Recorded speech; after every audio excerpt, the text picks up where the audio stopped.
गिरि माया मंगल गावती जगत किया हैरान, 1.25 लाख उपकार है 1 लाख नित खान।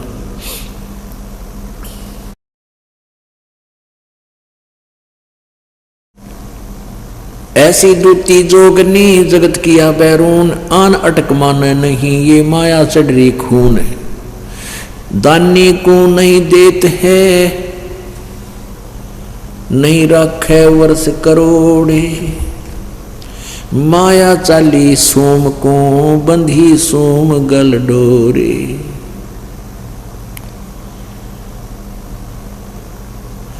अब क्या बताते हैं कि परमात्मा माया जो दानी व्यक्ति होते हैं वो संग्रह संचन नहीं करते, और जो सूम होते हैं जो कंजूस होते हैं उनके पास माया का संग्रह घना होता है। तो क्या बताते हैं, या माया मेहरी भई गई सोम दरबार, दानी कह नहीं जात है के कारण करतारे।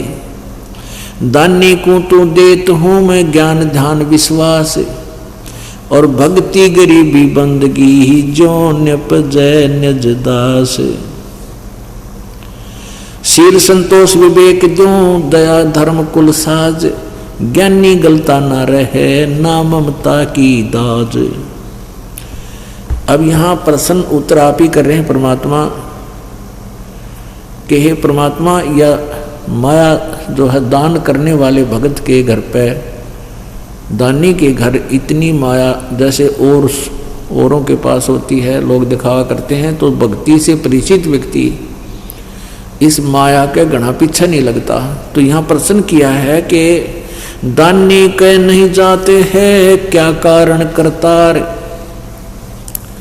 तो परमात्मा कहते हैं मैं अपने भगत के पास इस विष को घना नहीं रहने देता, और ज्ञानी दानी को तो देत हूं मैं ज्ञान ध्यान विश्वास, और भक्ति गरीबी बंदगी ही जो न्यपजय निज दास। कहते हैं अपने जो दान करते हैं उनको भक्ति गरीबी अधीनी और भक्ति गरीब बंदगी देता हूँ ताकि मेरी आत्मा इस काल के जाल से निकल सके। और माया तो इस जीव की बेड़ी है, गले पैरों में पड़ जाती है। शील संतोष विवेक दो दया धर्म कुल साज, यानी भक्त को तो मैं शील संतोष विवेक, विवेक क्या बताते हैं कि जैसे यही विवेक है भाई माया परमात्मा साईं इतना दीजिए जिसमें कुटुंब समावे, हम भी भूखे ना रहे अतिथि ना भूखा जावे।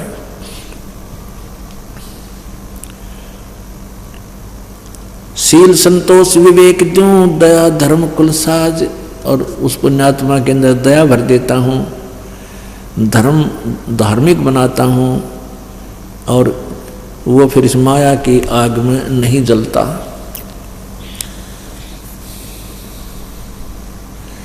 माया प्रत्यक्ष काल है ये माया प्रत्यक्ष देव, और माया राजक राम है भोजन जोगी सेव। घेरे घारे काल है और सच्चे सर्वस जाए, ले डूबे गीतास को या माया जीवित खावे।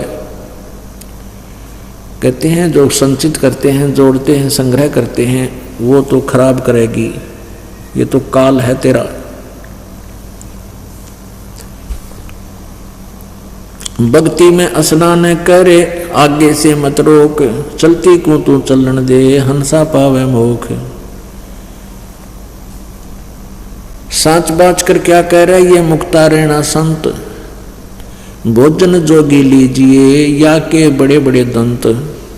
गरीब रावण का कुल वंश सोने डूब गया दैमाही, रावण का कुल वंश सुन डूब गया दैमाही, और संचत संचत ना थक्या और पाया गाम न ठाई। माया कहते रावण के लिए माया जोड़न तो छे क्या नहीं, और फिर कहते हैं कि ते नामो निशान नहीं रहा हुआ, माया यही रहेगी। माया जोड़े सोम लगी पाप की पीठ, और साधु नैन ना देखते ये माया कौआ बीट, भक्त हैं संत हैं, कहते हैं ये माया के ऊपर आसक्त नहीं होते। क्या बताते हैं, इंद्र दा राज कागदा बिस्टा। परमात्मा कहते हैं जब हम आपको ये ज्ञान हो जाएगा ना सच्चाई, इस मालिक का तत्व ज्ञान, तो आपके लिए स्वर्ग का राज भी काग की बीट दिखाई देगी। पुण्यात्मा बहुत बुरी तरह बांध दिया अपने को यहाँ इस काल भगवान ने। अब इस यहाँ से आपका मन हटाने के लिए ये एंटीबायोटिक कैप्सूल दिए जाते हैं परमात्मा के इस तत्व ज्ञान के, और इनको बहुत गहराई से आपने सुनना है, बहुत सावधानी से और गहराई से विचार करना है, तब आपके अंदर इसका रिएक्शन होगा। आप अंधे हो रहे थे माया जोड़ने में, आगे पीछा कुछ नहीं देखते थे, हम सभी ऐसे ही थे। जब से मालिक का ये ज्ञान हुआ है, ओए होए, उसी दिन से एक नया परिवर्तन आत्मा में आपा आ जाए, क्योंकि ये अंदर रिएक्शन करती है परमात्मा की वाणी, ये वैसी नहीं होती, एंटीबायोटिक है ये, एकदम अंदर से बदलाव शुरू होगा, लेकिन थोड़ा समय अवश्य लगता है। माया साची सोम को ये लगी पाप की पीठ, साधु नैन न देखते या माया कौआ बीट। कहा इंद्र के धाम की सभी लागी लार, सतनाम उर्म धरा ये संत उतर गे पार। माया मैलों चढ़ गई ये मारे मोटे मीर, को एक साधु बच गए ये फूके फकर फकीर। माया मैलों चढ़ गई खा लिए बड़खान, योद्धा मारे गर्द करे कोई न पावे जान। एक माया दुख भंजनी एक माया दुख मूल, एक माया तो गंध है एक माया है फूल। कहते हैं एक माया दुख बंधनी यानी दुखों को दूर करने वाली है, और एक माया दुख मूल, एक माया दुख का कारण है, जड़ है, और एक माया तो गंध है एक माया है फूल। अब कौन सी तो दुख बंधन करने वाली माया है, कौन सी दुख यानी फूल है, और कौन सी गंध है, गंदी है। दान माया दुख भंजनी जोड़त है दुख मूल, अब है अंतर की गंध है या दिखत की है फूल। कहते हैं दान जो करते हैं या माया तुम्हारे संकटों का निवारण करने वाली है, और जो जोड़ जोड़ के रखते हैं ये सब दुखों की जड़ है तुम्हारी। जिसके पास धन है उसको रात में भी नींद नहीं आती, क्योंकि धन 2 नंबर के काम बिना नहीं बनता, और 2 नंबर के काम में दिन रात दुखी रहा इंसान। फिर वो माया न कोई ले जाएगा, कोई दे को ना को कभी किसी बात की चिंता, फिर झगड़ा हो जाए, लट्ठम लट्ठा मुकदमे चाला है बिरान माटी। तो क्या कहते हैं कि दान माया दुख बंधनी संतत है दुख मूल, अभय अंतर की गंध है दिखत की तरह है फूल। माया सर्वसमान है माया सर्वस मध्य, दास गरीब सतगुरु कहें यह तजो काल की हद, यानी काल की हद इनकी इसकी बाउंड्री से बाहर चलो जब सुख होगा। मन तो सुख के सागर बस रे भाई और न ऐसा यस रे। मन तू सुख के सागर बस रे भाई और न ऐसा यस रे। अब क्या बताते हैं परमात्मा से परिचित होने के बाद गरीबदास साहिब जी कबीर परमेश्वर की महिमा बता रहे हैं। मन तो सुख के सागर बस रे भाई और न ऐसा यस रे। अब सुख का सागर क्या है? सुख सागर, सतलोक को सुख सागर बोला है परमात्मा ने।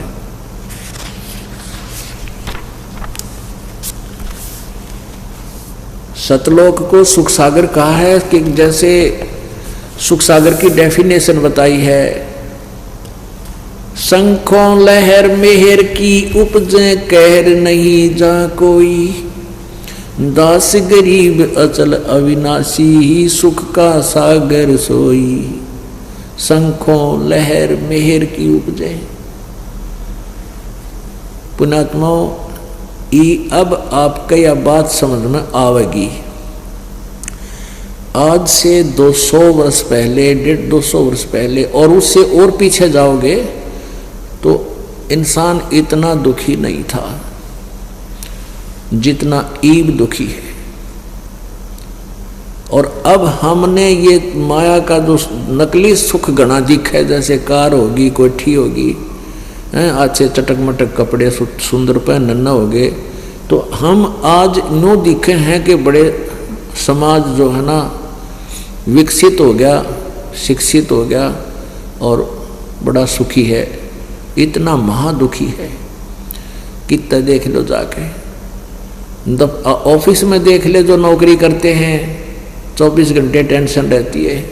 घर में देख ले, आज सी आग लग रही है ना, सास बहू की बनती है, ननंद केला बहू, भाभी गेला झगड़ा, भाव आपस में, यानी 100 प्रकार की व्यवस्था, भाई भाई का आपस में मुटाव, बच्चे होते थोड़े सियाने जब पता नहीं किस प्रकार की व्यवस्था बन जाती है। तो कोई भी जीव सुखी नहीं है। अब आपका यह बात समझ में आएगी। अगर 200 वर्ष पहले भी परमात्मा भी आए थे, एक तो शिक्षा का अभाव बना था और दूसरा ये था कि आदमी अपनी इतना काल नहीं था जितना वर्तमान में है। इतनी बीमारियां, दुख नहीं थे, अच्छा आहार था। आज से 50 वर्ष पहले की तो हमें याद है, कम से कम 10-12 साल के हम समझने लगे थे। उसमें जो हम दूध, घी और अन्य अन्न आहार करते थे, वो टेस्ट आज नहीं रहा उस अन्न में, ना घी में रहा, ना दूध में रहा, और ना वो शरीर ऐसा स्वस्थ और ऐसा तगड़ा रह रहा। तो कहने का भाव ये है कि पहले हम बहुत ठीक थे और भगवान को हम उसी समय चाहते हैं जब चौगर देते हमारी जो है ना 92 वाले।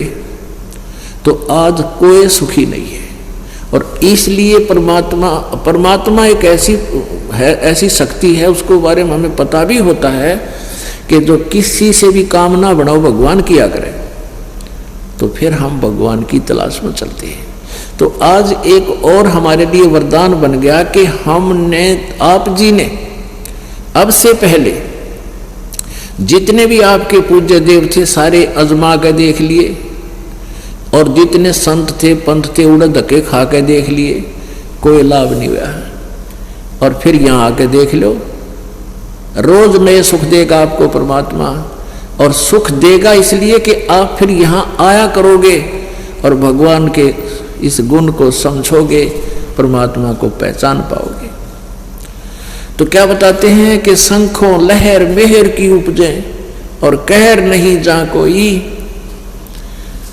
दास गरीब अचल अविनाशी सुख का सागर सोई।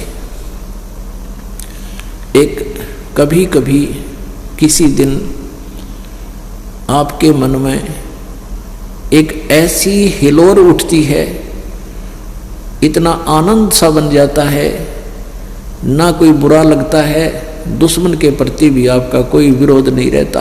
अपने ऑटोमेटिकली अगर उसके प्रति आप ईर्ष्या पैदा करने चाहो ना, उस क्षण में वह भी नहीं हो सकती। ये दास के साथ घनी बार बीतरी है। और उसके जाने के बाद वह होती है थोड़ी बहुत देर की, बस ज़्यादा 1-2 मिनट रह जाया करे कई बार। उसके बाद फिर वही खचड़ा भरा ही अंदर से, वो अपना ये कर दूंगा, वो कर दूंगा, उसने ऐसा नहीं किया, ये नहीं हुआ है, उसका देना था, उसका लेना था। ये कैर की लहर शुरू होगी। वो मेहर की लहर थी, यानी सबके ऊपर दया भाव बन गया। कहते ऐसी सतलोक के अंदर शंखों लहर मेहर की उपजे और कहर नहीं जा कोई, दास गरीब अचल अविनाशी। अचल यानी शाश्वत, जो कभी समाप्त ना हो, अविनाशी और सुख का सागर। सागर माने समुद्र। हो अब एक एक शब्द में इतना गूढ़ रहस्य भरा, जैसे समुद्र ना आप देखो, इस सागर सुख सागर के समझाने के लिए समुद्र में कभी देखा हो जा करके, जब समुद्र में 100 किलोमीटर चला जाता है तो पीछे की कोई वस्तु नहीं दिखती और आगे की नहीं दिखती, केवल जल ही जल दिखाई देता है। तो कहते हैं उस परमात्मा सच्चे लोक में सतलोक में जाने के बाद वहाँ वो सुख का सागर है, जहाँ जल ही जल, यानी सुख ही सुख, सुख ही सुख, सुख ही सुख, दुख नहीं। तो इसलिए परमात्मा कहते तू यहाँ कित आप हंस्या और निकल ले यहाँ से, चलो वहाँ चलते हैं। एक बात विचार करना पुण्यात्मा, यहाँ से दिल हटाने के लिए ये बातें, ये फार्मूले आपका काम आएंगे कि आप जी ने यहाँ से तो जाना पड़ेगा, आपकी मृत्यु डेफिनेट है और मृत्यु होगी और जाना भी पड़ेगा। जिस वस्तु को आप अपना मान रहे हैं वो आपकी नहीं है, आपने पहले ना पता था तो बिल्कुल नोट कर लेना कि डायरी में, ये आपकी कुछ भी नहीं है, ना बेटा तेरा है ना बेटी तेरी है, ना कार आपकी है ना कोठी आपकी है, ये काया भी आपकी नहीं है। तो जब हमने मरना तो है ही, चलो जब तक हम यहाँ हैं, हमारा परिवार है, इस परिवार को भगवान के चरणों में लगा दे, इनका आप रुखाड़ा होगा। हम बच्चे की कहाँ तक रखवाल कर सकते हैं? हम खेत में जा रहे हैं या अपने कोई नौकरी कर रहे हैं, कोई दुकान पर, कोई मजदूरी पर, और बच्चे स्कूल जा रहे हैं, वहाँ कौन रखवाल करेगा? क्या हम करते हैं? और ना जाने कितनी दुर्घटनाओं में क्या क्या घटना घट रही है। तो कहने का भाव यह है कि इस जो हम पर बच्चों को भी अपने भगवान के आश्रित कर देंगे, इनका भी शुभ कर्म शुरू होगा, आई बला इनकी भी टलेंगी। तो फिर ये सोच कर रखें कि हमने जाना पड़ेगा यहाँ से, तो जाना है तो इसी जगह क्यों ना जाऊं, फिर बोर्ड का ना आना पड़े। अगर मान लीजिए आपका यहाँ जन्म हो गया, दूसरा तो गधा बन गया, कुत्ता बन गया, तो उसने के चाटाएंगे। यहाँ के इस व्यवस्था से हम मुद्दल हटावें। और जो ढीठ हैं जिनकी, क्योंकि पिछले ज्ञान अज्ञान को गणा सुन रखा, ये ज्ञान अभी तक में मिला नहीं था, इस आधार पर हम इतने ढीठ हो गए। एक बार ये दास एक भगत सत्संग सुना रहा था, जो पहले थोड़े बहुत होते थे भगत, कोई आ जाता था उसको वैसे बैठ कर सुनाते रहते थे चर्चा। शुरुआत एक एक दो तय करी थी। तो वो कहने लगा जी आपके ज्ञान में कोई कमी नहीं लगती, मैंने प्रमाण साथ है, और मैं हूँ धुन का पक्का, मैं जिस काम पर लग गया करूँ उसने पूरा करके छोड़ दिया करूँ। और यो ज्ञान आज तो पहले आपसे पहले किसी ने नहीं बताया, और मन ने इस बात का डर लग गया कि जब मैं भक्ति कर कर वहां पहुंच जाऊं सतलोक में कोई भी ना पावे, तो मैं योग आपकी भक्ति करूं को ना, या जो आप बता रहे हो। मैं बोला क्यों ना करे, ना कतिये कौन करूं, मैं नहीं जाऊंगा क्योंकि मैं अकेला चला गया तो वहां दिक्कत हो जाएगी। मैं बोला तू यहाँ मर गया और मरने के बाद तू गधा बन गया, कुत्ता बन गया, यहाँ के टिड्डे लेगा। नहीं बोला कोई बात ना, घूमते फिरते दिखे जाएंगे, जी लगा रहेगा। यानी गधे कुत्ते बनके आंडना या धक्के खाना मंजूर है, क्यों? क्योंकि जी लगा रहेगा, देखते रहेंगे एक दूसरे ने। तो अब उसका दोष भी नहीं मानता दास, क्योंकि हमने अभी तक ये जन्म और मृत्यु यहीं की व्यवस्था में हम रंगे जा चुके। अब इस इन एंटीबायोटिक से, इस यथार्थ ज्ञान से फिर यहाँ से मन हटेगा, और यहाँ से मन हट लेगा तब हम वहाँ हमारा अगला पैर जागा, नहीं तो नहीं जाएगा। यहाँ से हट लेगा तब हमारी वहाँ सुरती दिन रात वहीं रहेगी। हे भगवान यहाँ जन्म ना देना, हे परमात्मा यहाँ जन्म ना देना, क्योंकि जन्म होते ही फिर हुआ बीमारी शुरू। मान ले मनुष्य भी बन गए, अच्छी भक्ति कर रहे हैं और पार हुए कोई ना, फिर वही जन्म होते ही इतना बड़ा बिस्ता, ये बैग कमर पर जा स्कूल में, वहाँ ना कुछ याद होता, दे मास्टर डंडम डंडा, फिर पढ़ लिए, चलो फिर को नौकरी लगी नहीं, धक्के खानता अंडा, पैर पर पीटता अंडा, कोई बालक, फिर बच्चे हो गए, कोई मर गया, कोई जी गया, यानी ये प्रोसीजर फिर शुरू, इसका अंत तक हो ना, अब अंत होगा। अब क्या बताते हैं परमात्मा, कहते हैं तू यहाँ जो इन सुखों को तो सुख मानकर यहाँ जकड़ा हुआ है उसके विषय बताते हैं। मन तू सुख के सागर बसरे भाई और न ऐसा यश रे, यानी तू यहाँ महिमा बनाना चाहता है, कोई जैसे 2 कोठी बना ली, बढ़िया है, आसपास के गांव में नगर में चर्चा होगी, वह बड़ा पैसे वाला आदमी बन गई महिमा। फिर कोई राजनेता हो गया है और कोई अच्छा एक आधा कोई काम कर दिया, फिर वहाँ यश हो गया और फिर उसका बना दिया कोई स्टैच्यू, और उस स्टैच्यू तो बना रखा है। यहाँ तो लोग साल भर में उसकी एक बार कोई जन्मदिन मना ले, है वो बन रहा है वो कुत्ता, और उस स्टैच्यू पे मूत का जा अपने पे, या कौवा बन के ऊपर बीट करे उससे पे बैठ के, तो के महिमा हुई, के यश हुआ। ये वो उधर गधा बना हुआ है और उसका जन्मदिन मनाया जा रहा है यहाँ पर एक महान नेता होने के कारण। तो परमात्मा कहते इन बातों इन ज्ञान, क्योंकि हमने वो ज्ञान सुन रखा है, उसी में हम रंगे पड़े हैं। अब इसको सुनोगे तो वो जल्दी उतर जाएगा, क्योंकि तो कच्चा रंग है। तो क्या बताते हैं, मन तू बसरे सुख के सागर, जहां शब्द सिंधु रत्नागर। मन तू सुख के सागर बसरे, भाई और न ऐसा यसरे। अब क्या बताते हैं कि तुम मान लीजिए आप जी कितने कमाई कर लोगे, कितना धन इकट्ठा कर सकते हो इस सारे जीवन में, और उससे क्या प्राप्ति होगी। क्या बताते हैं,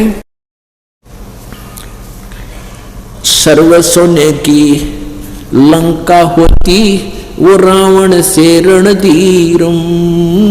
सर्व सोने की लंका होती, रावण से रणधीरम। एक पलक में राज बिराजी, वो जम के पड़े जंजीरम। मन तू सुख के सागर बसरे, भाई और न ऐसा यसरे। मन तू सुख के सागर बसरे, भाई और न ऐसा यसरे। उदय अस्त बीच चक्र चले थे, ऐसी जन ठकुराई। उदय अस्त बीच चक्र चले थे, ऐसी जन ठकुराई। चुन कर शिशुवर कल्प करी, तब खोज न पाया राई। मन तू सुख के सागर बसरे, भाई और न ऐसा यसरे। मन तू सुख के सागर बसरे, भाई और न ऐसा यसरे। दुर्योधन से राजा होते, संग इकोतर भाई। दुर्योधन से राजा होते, संग इकोतर भाई। 11 अक्षौणी संग चले थी, व देही गीद ना खाई। मन तू सुख के सागर बसरे, भाई और न ऐसा यसरे। 60,000 सगड़ के होते, कपिल मुनीश्वर खाए। 60,000 सगड़ के होते, कपिल मुनीश्वर खाए। एक पुत्र उतान पात का, वो देव पद को पाए। मन तू सुख के सागर बसरे, भाई और न ऐसा यसरे। भाई राम नाम प्रहलाद पढ़े थे, अरण्यक से पूना भाई। राम नाम प्रहलाद पढ़े थे, अरण्यक से पूना भाई। नरसिंह रूप धरे नारायण, वो खम्भ पाड़ के आए। मन तू सुख के सागर बसरे, भाई और न ऐसा यसरे। मन तू सुख के सागर बसरे, भाई और न ऐसा यसरे। भाई नामदेव नाम प्रभु का रटते, नामदेव नाम निरंजन राते, जाकी छान छवाई। नामदेव नाम निरंजन राते, जाकी छान छवाई। एक पलक में देवल फेरा, वो मृतक गऊ जवाई। मन तू सुख के सागर बसरे, भाई और न ऐसा यसरे। भाई काशीपुरी कबीरा होते, ताही लखोरे बाई। काशीपुरी कबीरा होते, ताही लखोरे बाई। बन के सो बनजारा उतरे वनो लख बालद आई मन तू सुके सागर बसरे भाई और न ऐसा यसरे। भाई कनक जनेऊ कंद दिखाया भक्ति करी रविदासा। कनक जनेऊ कंद दिखाया भक्ति करी रविदासा। दास गरीब कौन गति पाए वो मगहर मुक्त विलासा। मन तू सुके सागर बसरे भाई और न ऐसा यसरे। मन तू सुके सागर बसरे भाई और न ऐसा यसरे। अब यहाँ इस शब्द के अंदर संत गरीबदास जी ने परमेश्वर की महिमा सारी बता दी। क्या बताया है कि सर्व सोने की लंका थी वह रावण से रणधीरम, और एक पलक में राज विराजी और जम के पड़े जंजीर। सारी सोने की लंका बना रखी थी, सोने की, स्वर्ण की, गोल्ड की, और सूरवीर था रावण। और जब उसका अंत हुआ एक पलक में राज विराजी यानी राज से रहित हो गए और काल के फंद गिर गए। पता नहीं किसी और नहीं मजा होगा। फिर बताते हैं उदय अष्टभी चक्र चले थे ऐसी जन ठकुराई, और चुनक ऋषि स्वर कल्प करी फिर खोज न पाया राही। पिछले पुनः के आधार से एक मान दाता नामक चक्रवर्ती राजा था। चक्रवर्ती यानी पूरी पृथ्वी पर उसका शासन था। और एक बार फिर उसके जब समय आ जाता है ना, बैटरी डिस्चार्ज हो जाती है, आगे भक्ति करते कोई ना न्यो दुरुक्ति हुआ कर उनकी। उसने एक घोड़ा छोड़ दिया, उसके साथ सैकड़ों सैनिक साथ भेज दिए, और घोड़े के गले में एक पंपलेट लटका दिया कि जिसने पृथ्वी के ऊपर जिस भी किसी नीचे छोटे राजा ने, किसी नरेश ने चक्रवर्ती राजा यानी मानधाता राजा की अधीनता स्वीकार नहीं है, वो युद्ध करने के लिए तैयार हो जा और घोड़े को पकड़ ले। तो वो घोड़ा सब जगह घूमया, किसी ने नहीं पकड़ा। एक चुनक नाम के ऋषि थे, एक चुनक नाम के ऋषि थे। उन्होंने वेदों अनुसार ज्ञान को अपने आप निष्कर्ष निकाला कि यजुर्वेद अध्याय नंबर 40 के श्लोक नंबर 15 में लिखा है कि ओम कर्तु समर किलवे समर और कर्तुम समर। क्योंकि वेदों में पूर्ण परमात्मा की महिमा कलम तोड़ गाई हुई है, लिखी हुई है, लेकिन पूजा की विधि केवल ब्रह्म तक की ही है, ओम नाम का जाप है। पूर्ण परमात्मा की भक्ति के लिए, उसकी विधि साधना के जानकारी के लिए ऑप्शन छोड़ रखा है कि कुतत्वदर्शी संत जो परमेश्वर की वाणी से परिचित हो उससे जाकर उपदेश ग्रहण करो, वो बताओगा पूर्ण परमात्मा के पाने का मार्ग। इस बात को वो समझ नहीं सके, उन्होंने ओम नाम को पूर्ण परमात्मा का जानकर साधना शुरू कर दी। हजारों वर्ष तक साधना करते रहे, साथ में हठ योग करते रहे, एक स्थान पर बैठकर उससे सिद्धियां आ जाती है। अब उस ऋषि ने देखा कि ये घोड़ा जिसके ऊपर कोई विराजमान नहीं है, सैनिकों से उसका कारण जाना कि इस घोड़े पर आदमी सवार क्यों नहीं है। सब बताया कि राजा मानधाता चक्रवर्ती का पर्सनल औरस है और इस पर कोई नहीं बैठ सकता। इसके गले में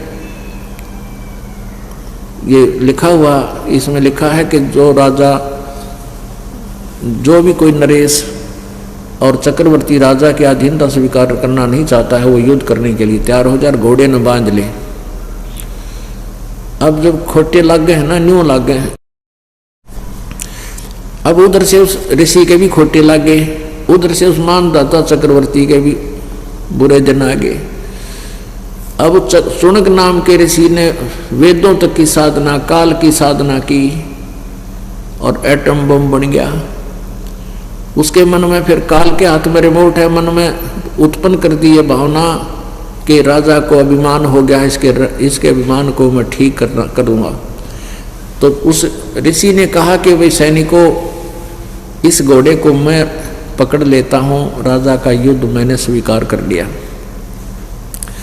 अब वो सैनिक कहने लगे, रे कंगले, तेरा दाने खाना नहीं, दाने तो खाने को नहीं, और तू युद्ध करेगा चक्रवर्ती राजा से, तेरी क्यों साथ बोल दे रही है, क्यों तेरी सामत आ रही है, अपना बैठ के भक्ति कर ले, रट ले राम, टाइम पास कर। तो वो कहने लगा, भाई मैंने जो कह दिया ना, मैंने युद्ध स्वीकार कर लिया। तो सैनिकों ने वो घोड़ा बांध दिया उसी वृक्ष का, जिस वृक्ष के नीचे झोपड़ी थी माँ इस चुनक ऋषि की, और राजा को बता दिया कि आपका युद्ध एक चुनक नाम के ऋषि ने स्वीकार कर लिया। राजा के पास 72 करोड़ सेना थी, उसकी 4 टुकड़ी की, 4 विभाग किए, 18 करोड़ के। एक टुकड़ी को भेज दिया एक आदमी को मारने के लिए, यानी औरों को भी खौफ हो जाए, कोई काल न और शीश ना उठावे, ये चाणक्य नीति होती है। तो उधर से ऋषि ने अपने जीवन काल में जो डले डोए थे उसकी 4 पुतली बना ली, 4 एटम बम बना दिए सिद्धि से। वचन में बहुत बड़ी पावर होती है। उससे एटम बम बना लिए 4, एक टुकड़ी आई, एक एटम बम छोड़ दिया, और उसने 18 करोड़ सेना का कत्लेआम कर दिया।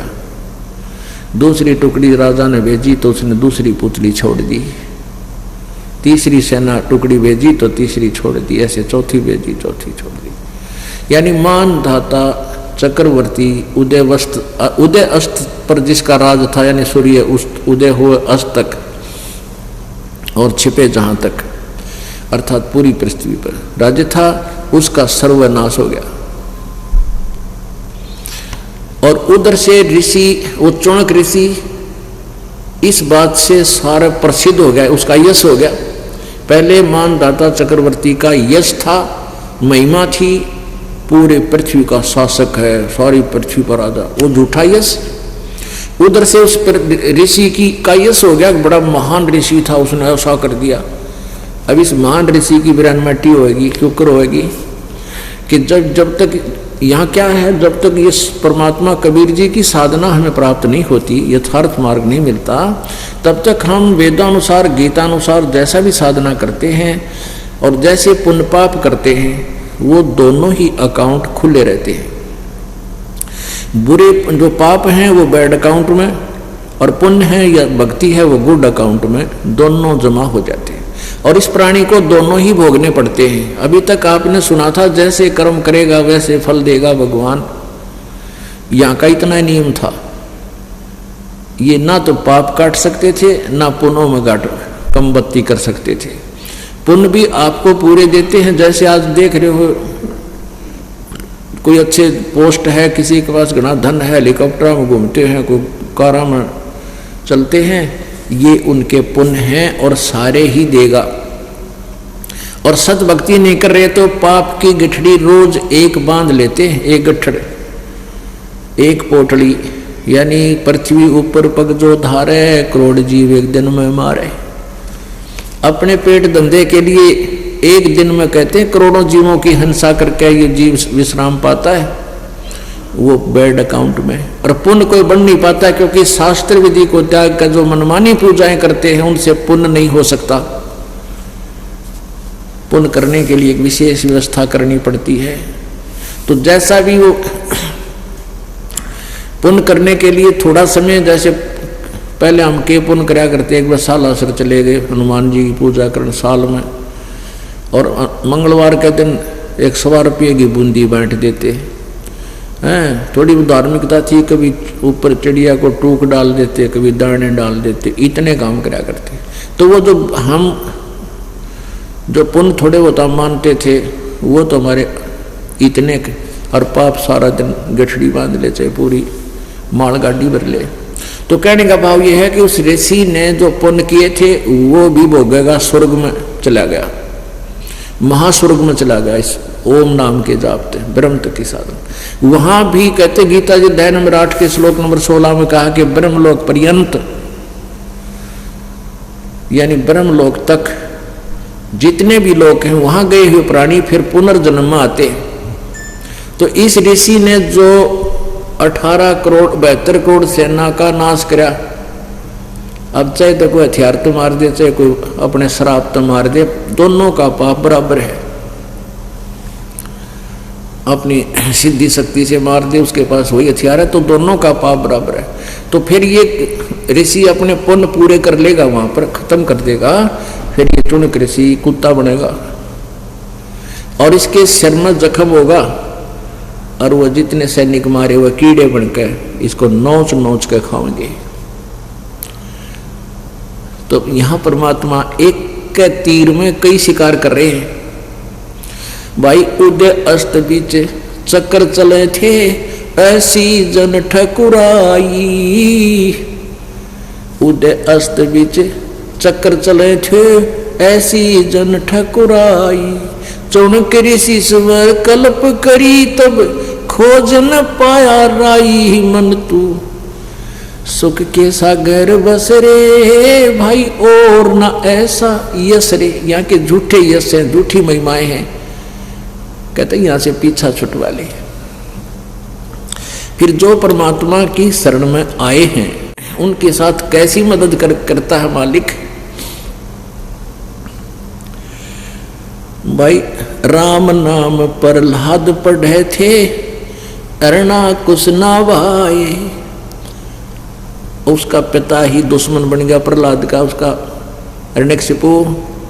क्योंकि प्रहलाद कहा करते पिताजी परमात्मा की भक्ति से ही जीव कल्याण हो सकता है, आपके नाम से आपकी भक्ति से नहीं हो सकता। इससे बात पर पिता पुत्र का झगड़ा शुरू हो गया।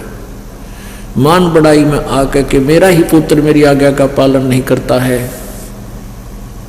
तो खूब यातनाएं दी। आखिर में परमात्मा ने उसका बक्कल तारा।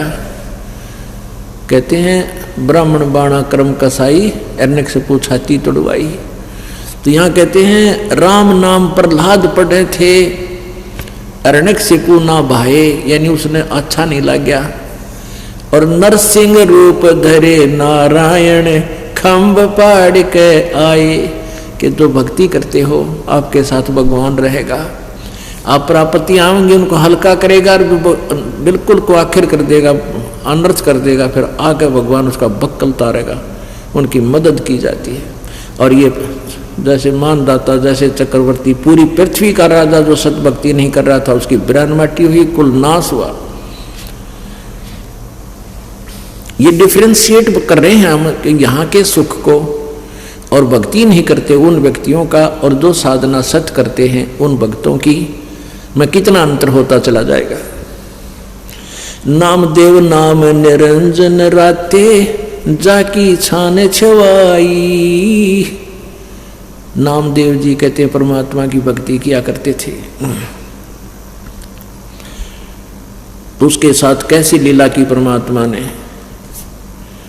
नामदेव नाम निरंजन राते, जाकी छाने छवाई। एक पलक में मंदिर फेरव, मर्तक गौ जवाई। मन तू सुके सागर बसरे, भाई और न ऐसा यश रे। अभी नामदेव जी के बारे में आपको बताया था।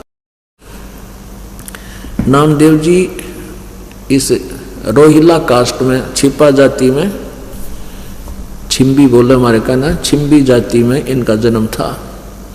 ये पूर्व संस्कार के बहुत अच्छे, पूर्व जन्म के बहुत पुण्यकर्मी प्राणी थे।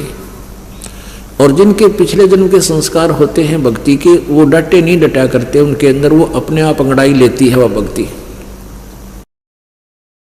परमात्मा स्वयं कबीर जी भी जगह जगह आते हैं, रूपांतर कर लेते हैं भक्ति की सतिथि बनाए रखने के लिए। और काल भगवान चाहता है कि ये भक्ति नाश हो जाए, भगवान में आस्था किसी की रह नहीं, ये गलत साधनाएं करें, शास्त्र विधि त्याग कर मनमानी पूजाएं करके ये जीव, ये मनुष्य परमात्मा के लाभ से वंचित रहे और इनके मन में भगवान की आस्था हट जाए, ये नास्तिक हो जाए। जैसे पूरा चीन नास्तिक हो गया, चीन कंट्री, उधर से रूस नास्तिक हो गया।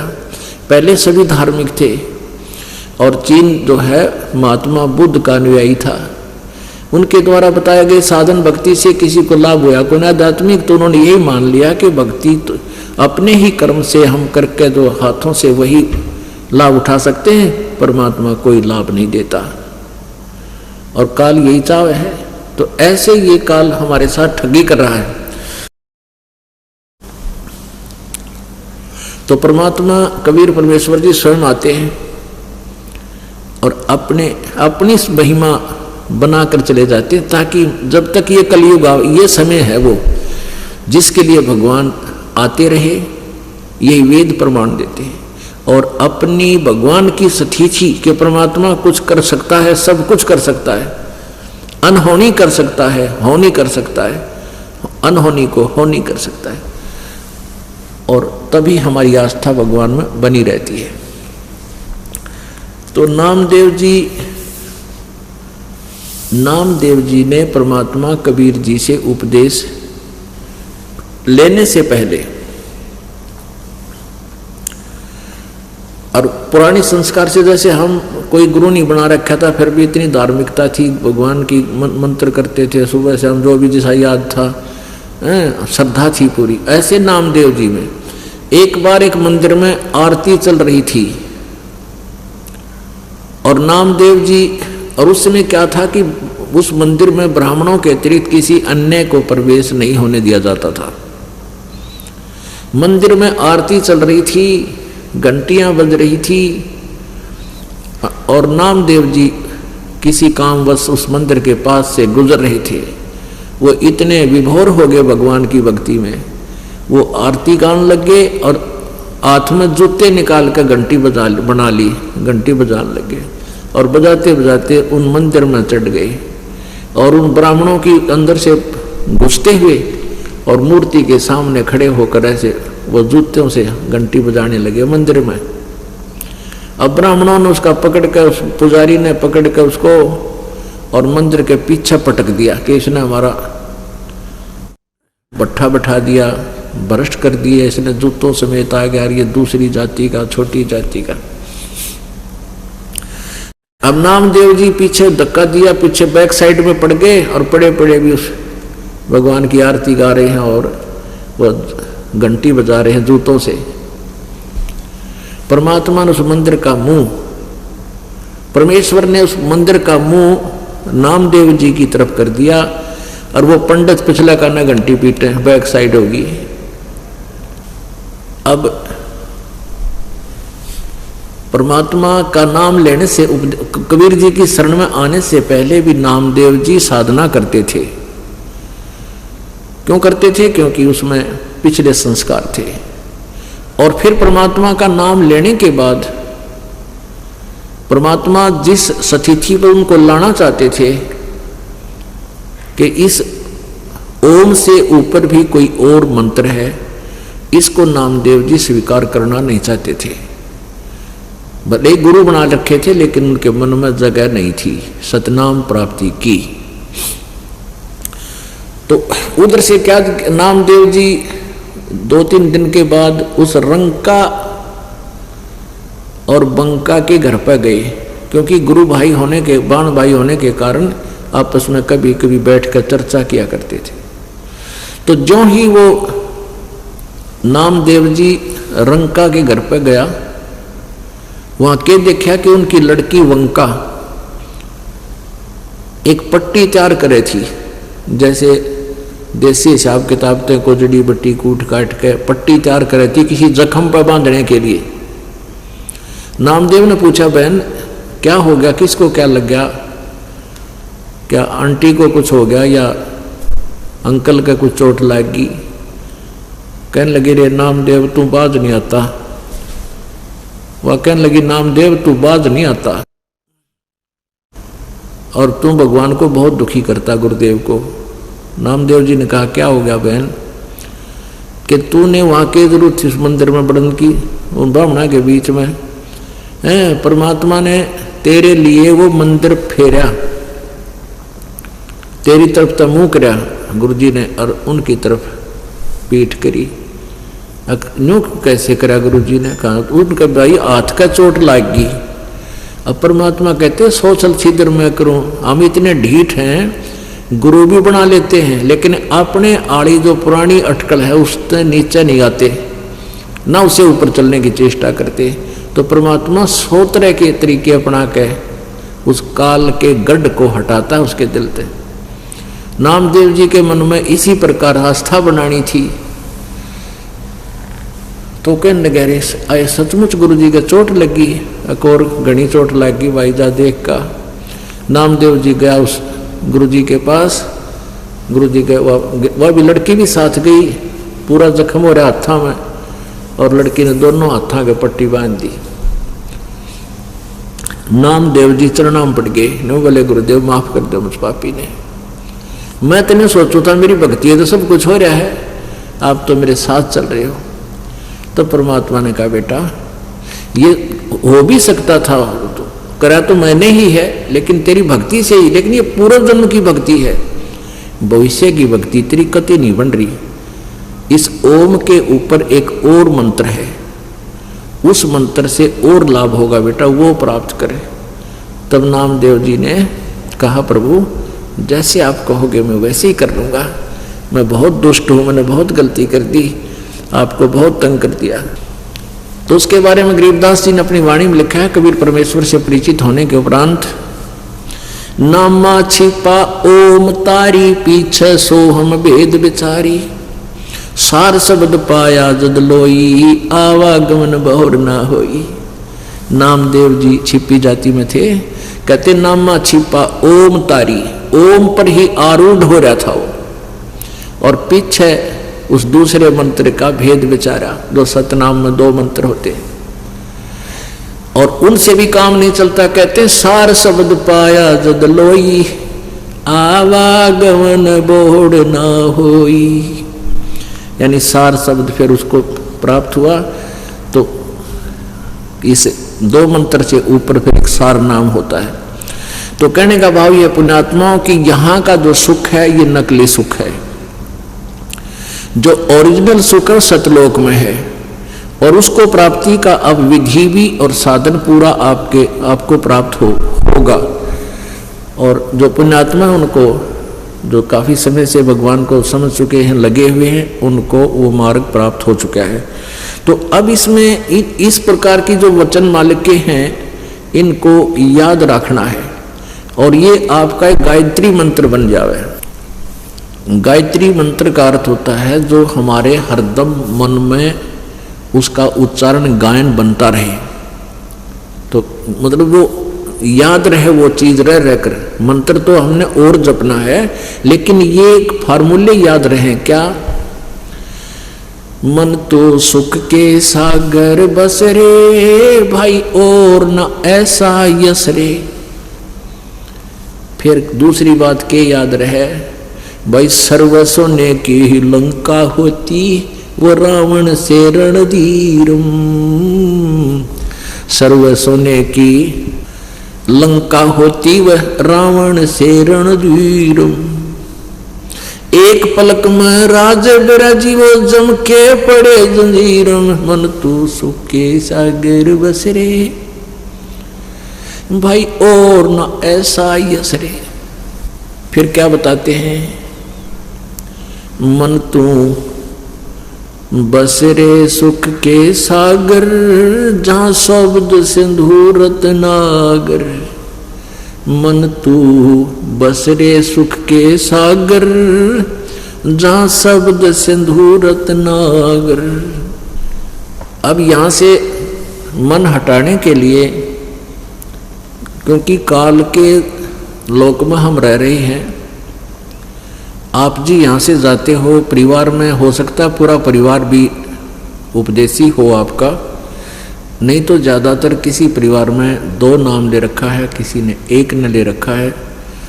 और पूरा परिवार भी अगर उपदेशी है तो ना रिश्तेदारी में कोई या चर्चा है, ना पड़ोस में है, ना गांव में, ना कहीं आप कार्य में जाते हो वहाँ कोई चर्चा नहीं मालिक की।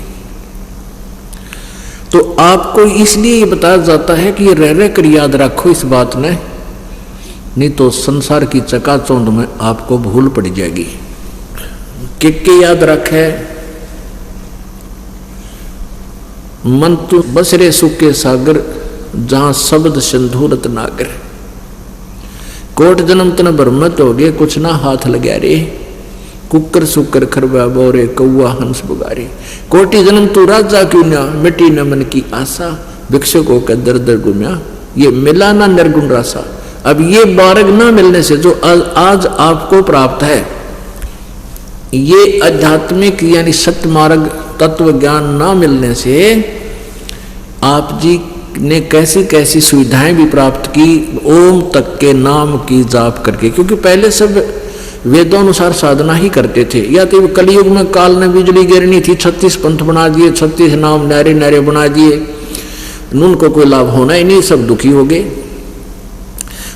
वेदों अनुसार साधना करने से भी जीव को, जैसे आप जी को महावीर जैन जी की जो जीवनी कई बार दिखाते हैं, उन्हीं के द्वारा लिखी हुई, यानी जैनियों के द्वारा लिखी हुई।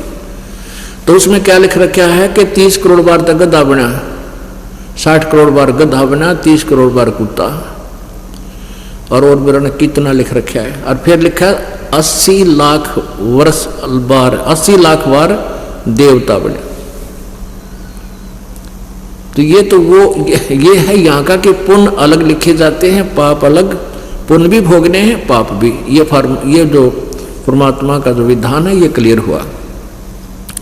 तो 80 लाख बार तो देवता बन गए महावीर जैन जी का जी, और 60 करोड़ बार गधा तो एक कब बना बतेरा, 60 करोड़ तो बहुत बूढ़ा काम हो जाए उसके जी ने। तो परमात्मा ये बताना चाहते हैं, कोट जन्म तन भरमत हो गए और कुछ नहीं हाथ लगा रे। आज आप करोड़पति हैं और कल मृत्यु हो जाए फिर क्या, गधापति उड़ा की तो कुमार का फंसा पावे दे लट्ठम लट्ठा। तो परमात्मा कहें कोट जन्म तन भरमत हो गए, कुछ ना हाथ लगा रे। कुकर सुकर, कुत्ता गधा सुअर खर, कुकर सुकर खर बया बोरे, कौआ हंस बुगारे। कोटि जन्म तू राजा की न्या। अब छोटी मोटी कोई सुविधा प्राप्त करके तू चौड़ा हो रहा है, करोड़ जन्म तो तू राजा बन लिया, फिर बिरान माटी होगा मेरा, और फिर मांगता फिर मनुष्य जीवन हुआ तो फिर माना कि तो मजदूर बन गया। कोटि जन्म तू राजा की न्या, मिट्टी न मन की आशा। आप देखते हो जैसे कोई सरपंच बन जाता है तो इतना सोचा है मैं अगले बार चेयरमैन बनूं ब्लॉक का, फिर वो भी मान ले सूत बैठ जाए, सोचा कि एमएलए में टिकट मिला है। एमएलए बन जाता है तो सोचा मंत्री का दाव तो लगे ही लगे, और मंत्री बन जाए है तो उकड़ू हो जाए, सोचे शायद अगली योजना में चीफ मिनिस्टर बन जाऊं। चीफ मिनिस्टर बनने के बाद ये उसकी नीति रहती है कि मैं प्रधानमंत्री बनूं, और फिर काल के बना देता है। जब इनकी पुण्य समाप्त हो जाते हैं वो वहीं कड़च कर देता है। जैसे पीछे आपने पढ़ा था आंध्र प्रदेश का मुख्यमंत्री जी हेलीकॉप्टर से क्रैश हो गया, 3 दिन में तो उसकी लाश पाई थी कित पड़ा सौ, और उनकी पता नहीं क्या क्या आशाएं थी। बात ये नहीं है कि आप ना मरोगे हम ना मरांगे, लेकिन हम मरांगे तो लेकिन भक्ति की गिठड़ी बांध के ले जाएंगे संग्रह करके, हम खाली नहीं जावांगे। और इस भक्ति के कारण हम सतलोक पहुंच जाएंगे जहां कभी मृत्यु नहीं होगी। कहते हैं कोटि जन्म तू राजा की न मिट्टी न मन की आशा, नहीं यूं कर दूंगा यूं कर दूंगा, और फिर इतना टिकट कट ले। जो करना था वो छेड़ा भी, वो शुरुआत भी ना करी जो करना चाहिए था मनुष्य जीवन से। बात ये नहीं है कि हम संसारिक काम ना करा, नहीं, इस काम में संसारिक कार्य में एक इम्पोर्टेंट वर्क, एक सब्जेक्ट और लगाना पड़ेगा इस भक्ति और भगवान का। तो कहते हैं कोट जन्म तू राजा की ना मिटी न मन की आशा, भिक्षुक होकर दर दर घूम लिया मिला नी निर्गुण ऐसा। यानी ऐसी भी साधना तूने कर ली कि एक बार नगरी से भिक्षा मांग लिया और उसको जाकर रख लिया, खाली वो खाली, अगले दिन के लिए वृक्ष का टांग दिया करते रोटियां कपड़े में बांध के, बस सूख जाती थी, खराब नहीं होती जो सूख जाती है। तो अगले दिन मांगने नहीं जाते थे, अगले दिन उनको भिगो के पानी में खा लेते थे, और भजन जो साधना उनको प्राप्त थी वो यथार्थ नहीं थी। यानी अन्य साधना जो सत्य नाम को छोड़कर जो भी साधना करते हैं वो तुम करके कहते हैं भिक्षुक होकर दर दर घूम लिया, ये मिला नहीं निर्गुण रासा। अब उन साधनाओं से जैसे स्वर्ग चला गया, स्वर्ग से फिर आ गया, अपने कर्म समाप्त करके पुण्य समाप्त करके फिर पाप कर्म के आधार पर पशु बन गया। कहते मिला ना निर्गुण रासा, यानी ये मार्ग नहीं मिला तुझे। इसके ना मिलने से इंद्र कुबेर ईश की पदवी ब्रह्मा वरुण धर्मराया और विष्णुनाथ के लोक को जाकर तो फिर भी उल्टा आया। असंग जन्म तन मर्त्या हो गए, जीवित क्यों नाम रह रे, और 12 मद महल मठ बोरे भोर ना दे धरे रे। अभी तक आप जी ने 10वां द्वार सुना था परमात्मा की वाणी में। 12वां द्वार को पार करके हम सतलोक में जाएंगे। अब पुण्यात्माओं, अब 12वां द्वार बताया जाता है तो एकदम झटका लगे। पुण्यात्मा तो इस चीज से प्रभावित होते हैं कि हमने तो आज तक 10वां द्वार सुना था, तो 12वां द्वार परमात्मा की वाणी और ये संत बता रहे हैं तो भी बहुत अच्छी बात है, क्योंकि दास जो बताएगा वो अपने सदग्रंथों में लिखी होगी और जो सदग्रंथों में लिखी वो फाइनल होगी। तो हमने 10वां द्वार सुना था।